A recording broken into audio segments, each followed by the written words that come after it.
Okay guys, welcome back to another episode. So per you guys' request, last week we did a breakdown of a real quick nitty-gritty description of a cassette and a Freecoaster.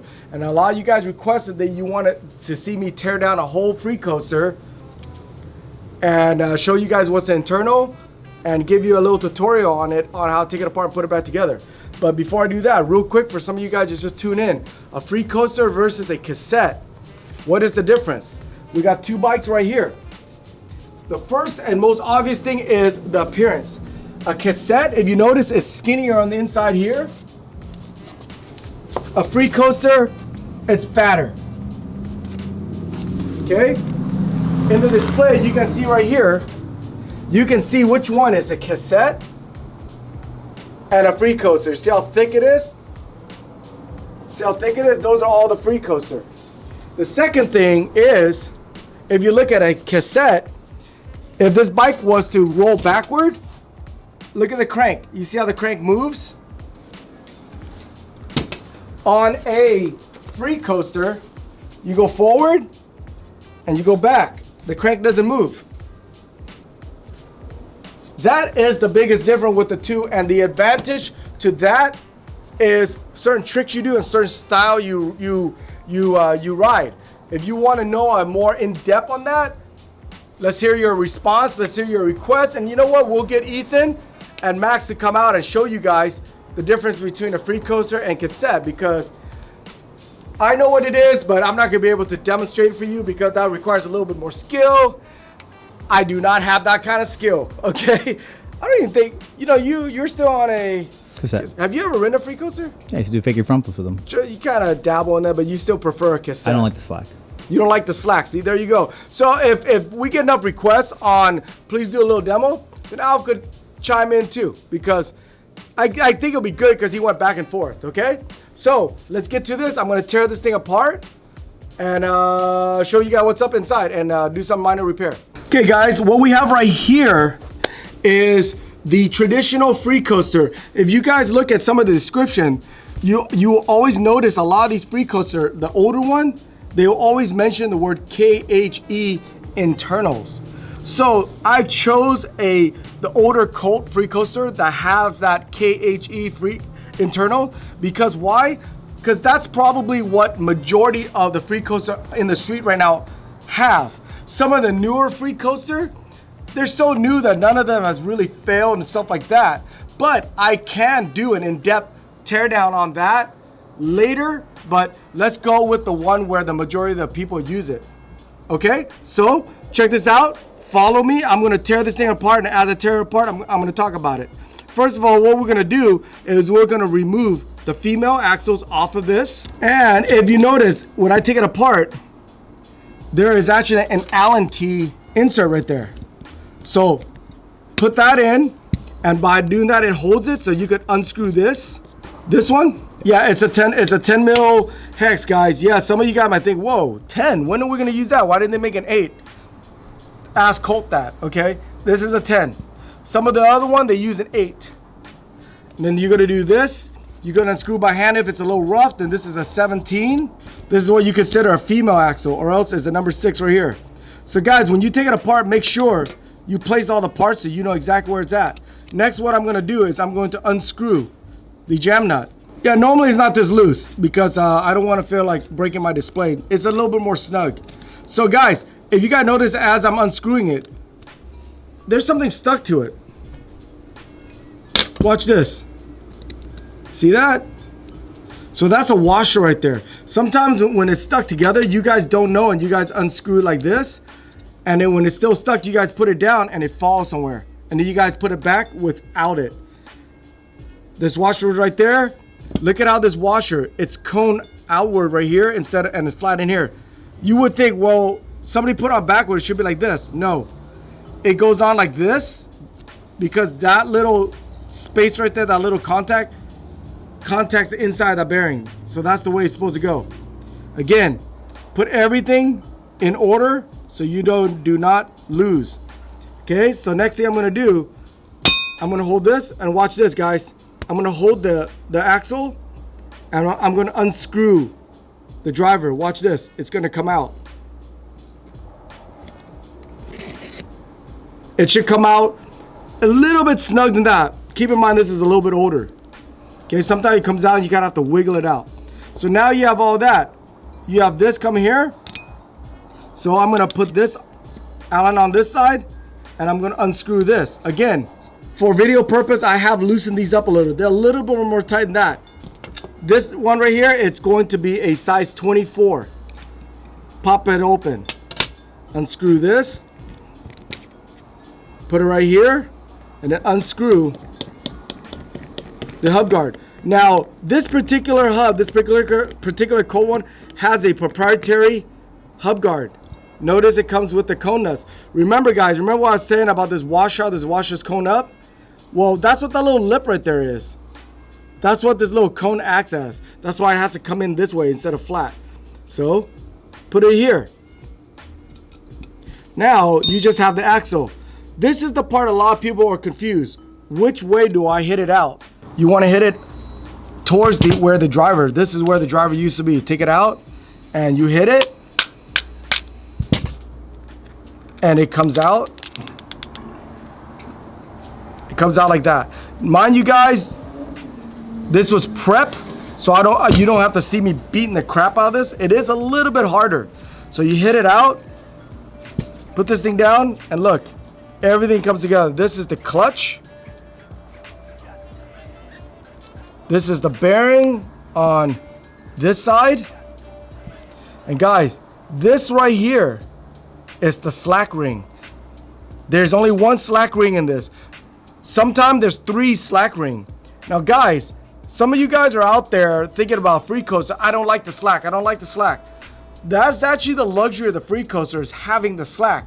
If you do not like slack in a Freecoaster, maybe Freecoaster is not for you. This one right here, I think this was Max's old one. He had 1 slack ring. I think now that he's older, he rides, he's a little bit more experienced, he has no slack ring in any of his Freecoaster. So this goes in like this. And see how this clutch right here, it hits this and it stops it from going. As this bearing right here, now imagine this hub right here, it sits like this. When this thing turns, I'm gonna put this back together for you.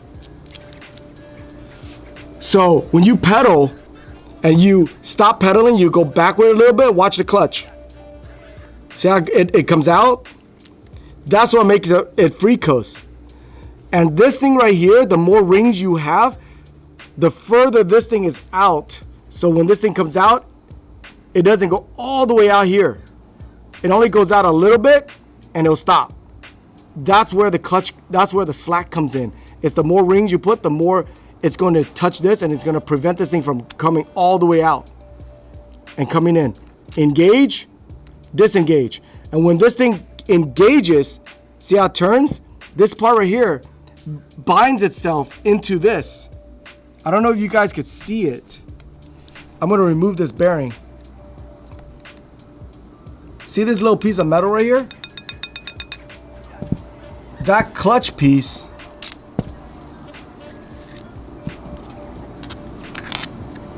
it binds itself. It binds itself to that. And that's what grabs it and forces this thing to move. So this is the clutch, this is what drives it forward. This one only moves it in and out. There you have the components, slack ring, washer, but there's one more part. Give me one. I work with a lot of greasy stuff, but guys, I hate having dirty hands when I'm working. I always have a clean rag. So this is pretty much the whole breakdown of the Freecoaster. One of the things I wanted to point out, guys, with all this right here, whenever you guys feel that a Freecoaster is slipping and is not catching, this is the main problem right here. This thing right here, these little things, these are called, what's it? Grub spring, ball spring. I like to call it ball spring because the grub spring, it sounds kind of weird. Ball spring. This is pretty much what it is right here, guys. So I'm gonna wipe this thing down so you guys get a better view. Whenever I service these things, I always wipe it all down so I can see any kind of imperfection. Okay, look at that. Look how much cleaner it is. Now, if you guys notice, see how there's an indent? So this is what it's supposed to look like. Inside this clutch is actually tapered. So what it does is when it comes in here, that taper, it's constantly pushing this thing out because of the way it's tapered. So when this thing goes here and it's rolling on this, and sometimes it wears that thing down and it loses its effectiveness. You know what this thing's like? I got an idea, guys. This is what it is. If you guys are familiar with a ratchet, see the little spring? See that little ball? See that? That is pretty much what that spring is. So after a while, see that little nick? This thing hits it. When it comes out too much, it comes back and it hits it because it's not center. Or if you're rolling backward a lot, it's constantly grinding on it. If you guys drive a stick shift and you guys are constantly holding your clutch down, your clutch is gonna wear down. So if you like to roll backward a lot, like just roll for miles like how Ethan does, then this thing is rolling, and it's grinding that thing down. And so when it grinds it down so small, just the smallest tolerance, it doesn't have enough springiness, I guess, to push this thing back. So that's where you get the slippage. Real easy to take out. Give yourself a wrench, and look at that, just unscrew. It shouldn't be that tight. Unscrew this carefully, get it, see there's a little spring. The ball is right there. Take it down, this, put this spring in, and just tighten it in. That's it, guys. It's that simple. And then you go ahead and change this side too. Okay, guys. So now that you guys have replaced the ball spring, make sure a lot of grease. Then we're going to assemble it back together. Okay? Real easy, guys. Remember what I said. Clean everything up. This is pretty much a tear down and rebuild. Now you guys are gonna go, wait, what is this? Well, the Colt one, the older Colt Freecoaster, used a taper bearing. I don't know why they stopped doing that. I loved it. I'm a fan of taper bearings because you could almost not crush these. So I believe they're a little bit more high tech, and I believe they last a little bit longer. I think it was a price thing why they stopped using that, because taper bearings are a little bit more expensive. Also called needle bearings? Needle bearing. There you go. Needle bearing, taper bearing. Guys, somebody out there that's an engineer, please educate us and our fellow YouTuber. Taper bearings, needle bearings. Biggest difference. So guys, I'm cleaning everything up. Okay? Look carefully. Everything else is cleaned up. I'm inspecting it, I don't see it. Usually if it's really shiny, like you see how shiny there, but the whole thing, I mean, the knurling is gone. It looks good. Everything looked good, bearings look good. So guess what, I'm gonna reassemble. Having everything in order, I know which one go on what side, okay? So what I'm gonna do first is we're going to grease everything up. So what I'm gonna do is, I'm gonna put grease in this, because this is where the ball spring is going to sit on. Then what I'm gonna do is put the bigger washer in. It sits right there. Slack ring into there. And then this bearing, snug it. And we're gonna slide this guy in. Slide on the non-driver side smooth in. This bearing right here, I have to hit it in. So before I do that, this is what I do. If you guys notice, see how this thing's a little crooked?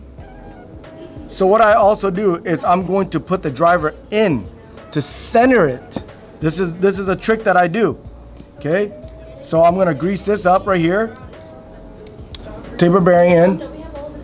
The heat shield. The heat shield. Did I say heat shield? It's hot.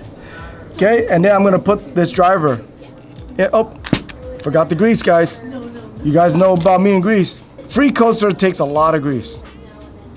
Okay? And this thing is right now is real loose, but I'm gonna put this together. And what this thing does, 18 inches. I'm gonna try to grab the clutch.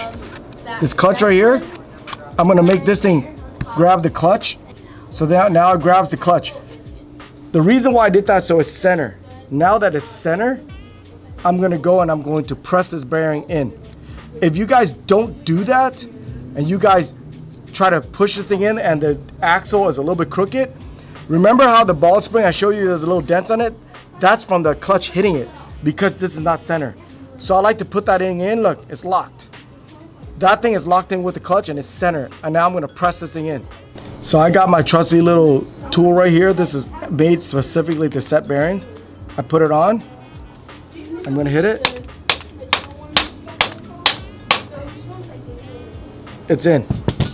I'm holding that. You did not have to beat the crap out of this thing. Now look, everything's are good. This thing is snug, center. We're gonna reassemble because we have our parts sitting like this. You know which one. So this one right here goes in cone side inward, jam nut, knurling facing out. 24 mil. So I'm gonna hold this and I'm just going to turn my Allen key. That's it. You don't have to wrench that thing down, okay? Put this back in, okay? Now we go on this side. Since there's no jam nut right here, because the jam nut is made into the hub guard. If the hub guard is missing, then you should have a jam nut that is shaped like this, but smaller that goes into here. Snug. This. See that, guys? I'm not even using a wrench, just by hand. A lot of these things, you don't have to vice it down. Jam nut again, same thing as on this side, knurling outside. And it should go in smooth. If it goes in a little bit hard, guys, stop. Stop, and you have to go and clean the thread, okay? And that's it, guys. Notice, guys, I'm not forcing it in.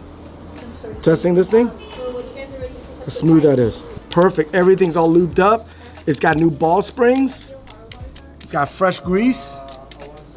If only we could do this service to you. And could you guys, I'm trying to be serious with you guys, and here he is messing around. Your balls aren't So look, go, catch right away. Catch right away, guys. So there you guys go. Full tear down and rebuild of a Freecoaster with a KHE type internals.